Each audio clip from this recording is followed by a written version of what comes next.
Garrett Bolles was all the Bronco fans wanted him out in 2019, and then 2 great years in a row after that. Dude, I gotta tell you this. So I'm wearing my hat right here. The Dove Valley Deep Divers podcast, guys. We air, if you're a Broncos fan, we air every Friday night on the Mile High Huddle YouTube page. It's 6 p.m. Mountain Time, 8 p.m. Eastern Time.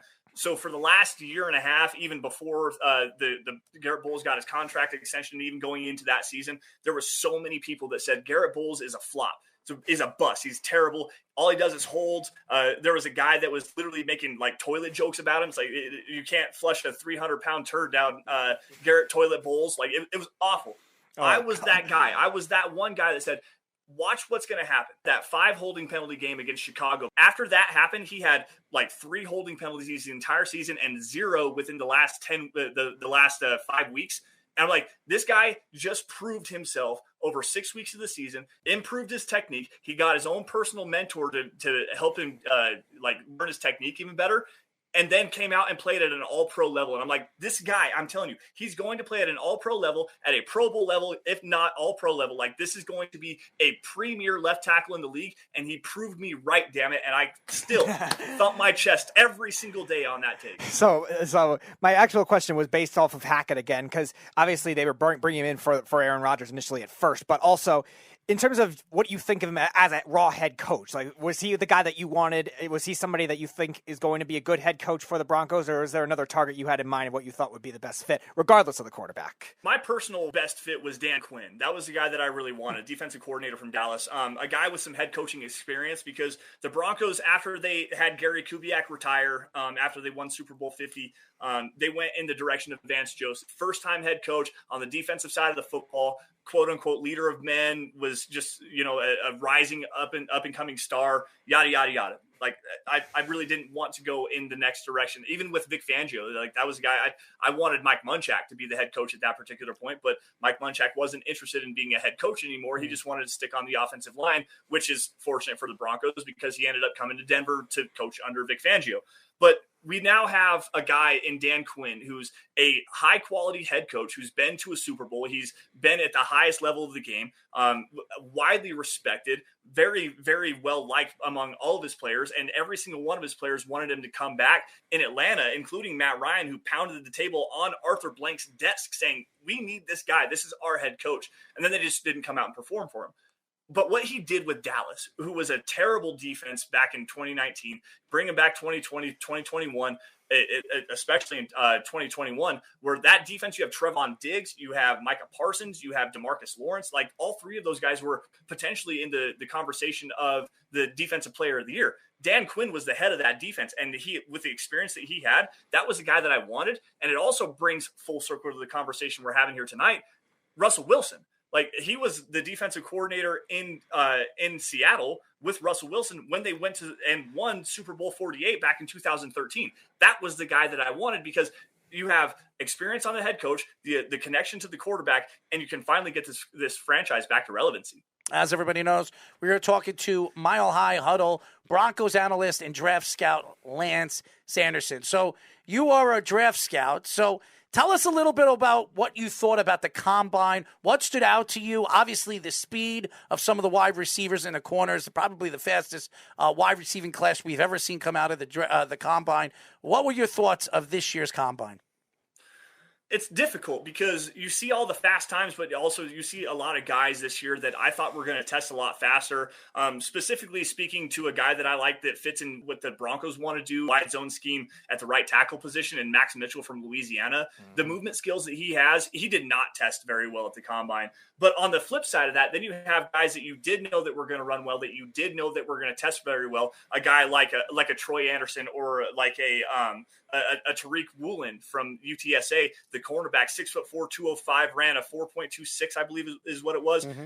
Jumped out of the building. Like it was so much fun to just get back into that environment and hear more of the stories that came out of it. The crazy thing that I heard this year, and I'm not sure if this is like that every single year, is the scheduling was so different from what it sounded like. where they would have these guys do medical interviews and stuff like that after they did their bench press. So they go in, they warm up, do the bench press, and then do medicals and interviews with the teams individually, and then go back out onto the field. And there was a lot of players, specifically one Kayvon Thibodeau from Oregon. Right. He didn't like that, and that was a big reason why he actually backed out of the testing. From what it sounds like, he did the bench press, he did the 40. He's like, I just can't do all this stuff, which, going back to his interview process, is kind of a red flag, because he said he was going to do all that and he didn't care he was a competitor.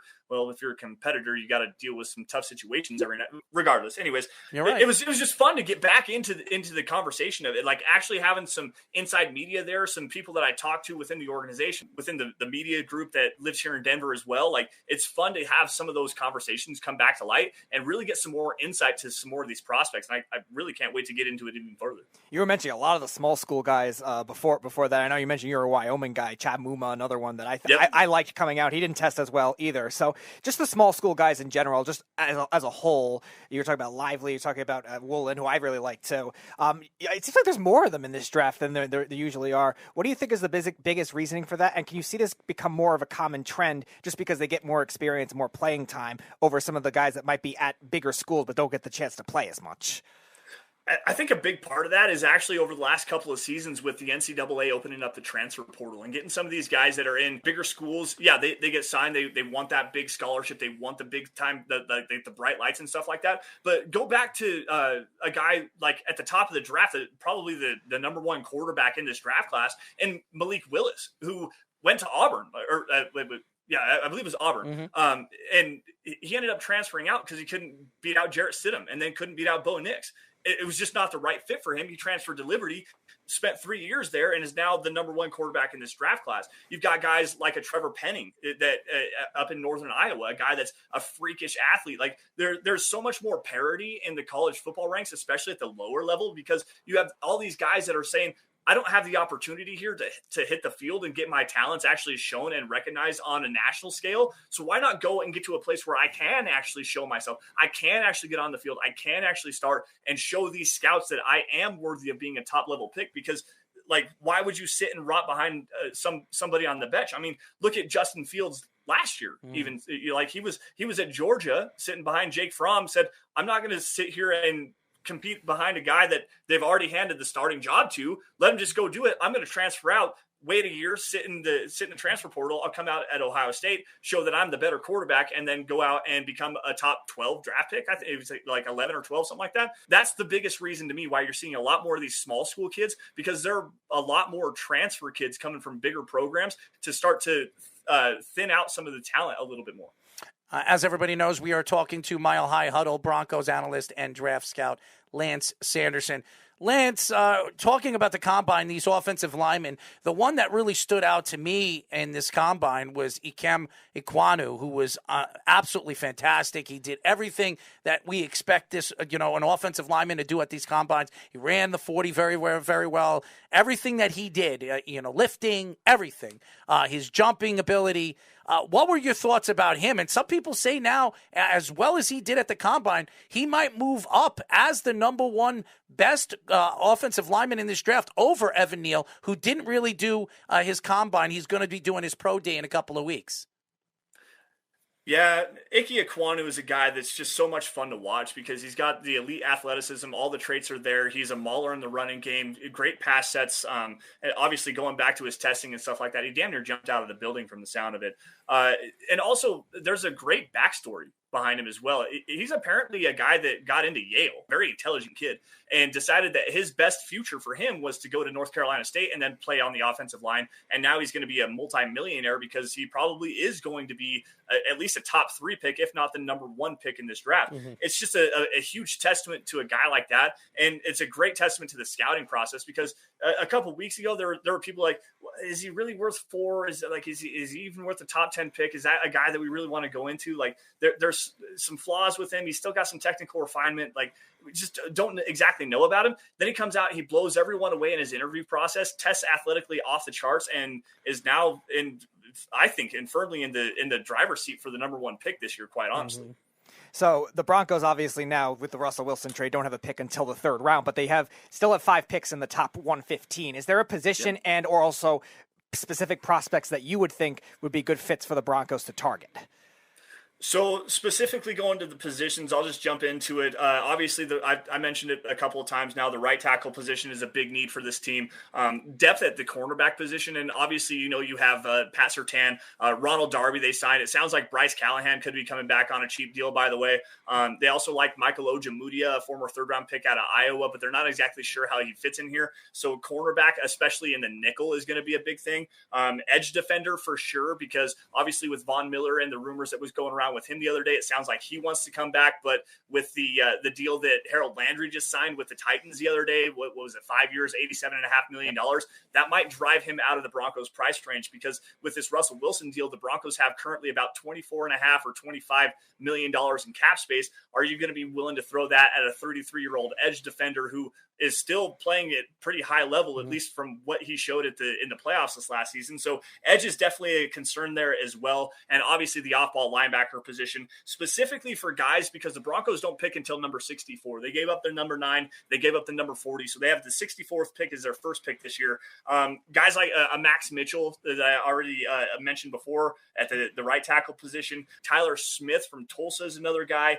Daniel Fa'alele, even though I'm not quite sure that he's going to fit, just because he didn't move as well as I thought he did, even at his time in Minnesota. 6'6", 380 pounds. And for a guy that size, he moves well, but does he move well enough to get in the stretch zone game? I'm not sure. Matt Waletzko, Cordell Volson, a kid out of North Dakota State that I really liked a couple of years ago. When I watched him the first time, I actually thought that he looked a lot like Garrett Bolles, just in his movement skills, the length and the frame that he has. They look a lot alike. So that was a guy I really liked, even though it sounds like he might be moving inside the guard at the next level.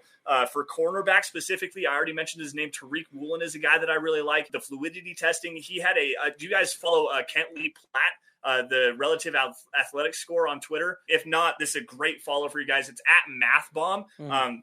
What he does is it's a size metric and then an athletic testing metric that he combines them together to give you a relative athletic score. Tariq Woolen actually scored a 10 out of 10 unofficial on his relative athletic score at 6'4", 205 with a 4.2640.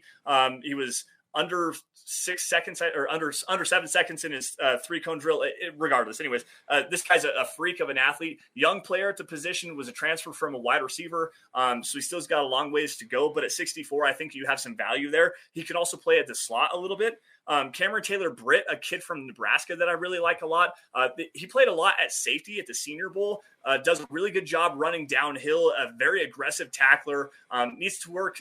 Like if he's going to be at the cornerback position at the NFL level, he's probably going to need to play off the ball because he's a little bit stiff in his hips. Doesn't really have the fluidity to play in off zone. So that's still a guy that I like, because the Broncos like to play a lot of off quarters coverage. So he would fit there. A guy that I really like as well, Darion Kendrick from Georgia, head case. And there's a big reason why he's fallen in this draft. The athleticism's there, the fluidity's there, the ball skills are there. It's a guy that I would take a third round flyer on, say at like number 75, which is the Broncos' next pick. At edge, Nick Benito from Oklahoma is a guy I like.